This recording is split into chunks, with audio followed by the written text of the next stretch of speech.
برلماني شحال كيشد في الشهر؟ والله تنحسبوها بالاله حاسبه، ما عندناش خاسرين. اله حاسبه انا غنمشي معاك باش نحطك في الصوره، كيفاش شنو كيوقع. برلماني شحال كيشد؟ كيشد 37,000 درهم الا كان مكلف بمهمه في الشهر. والله تنحسبوها الا ما كانش مكلف بمهمه. عنده تقريبا عندي 37,000 درهم، 37,000 درهم مكلف بمهمه، حتى اكثريه كيكونوا كلهم كيوزعوهم على اللجان، اللي في اللجنات الماليه، اللي في اللجنه الداخليه، هما موزعين بين لي ديبلاسمون. هي 37,000 درهم، ما نعطيش لك شامله. شحال نضربوها في 12، نضربوها في 5 كتعطيك 220 مليون. 5 سنين غيشد 220 مليون في 5 سنين في المهنه ديالو كبرلماني، ياك تيخسر في الحمله الانتخابيه في اسبوع مليار.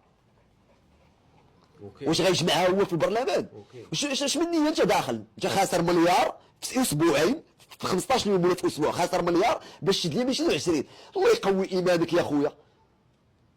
وكون كنتي في العصر الاخرين يكون عبدوك، استغفر الله العظيم على هذا الاله نتايا. بزنس واعر هذا. يعني شنو هذه؟ يعني شنو النيه ديالك غتخسر مليار باش تربح 220 مليون؟ واخا نزيدك اكثر من ذلك، العموديه. المدن اللي فيها العموديه كاين التنافي. الا كنتي مرشح في البرلمان وطلعتي عمده بحال ديال الدار البيضاء، مرشح للجامعه ومرشح للبرلمان، نجحتي في البرلمان ونجحتي في العموديه، عندك هنا التنافي، خاصك تختار وحده، يا اما تمشي للبرلمان يا اما تمشي للعموديه. شحال عندك في البرلمان؟ 37,000 درهم، يا قلنا 37,000 درهم. شحال عندك في العموديه؟ مليون، 10,000 درهم على حساب السكان. شنو تيختاروا هما؟ شنو غيختاروا؟ شكون انت غتختار 37,000 درهم ولا 10,000 درهم؟ كاين اللي غيختار 37 درهم 37 وكاين اللي غيختار 10,000. وانت شنو غتختار؟ غتختار؟ 37. لا هما ما تيختاروا 37 كاملين، ما كاينش اختيار، عندهم اختيار واحد.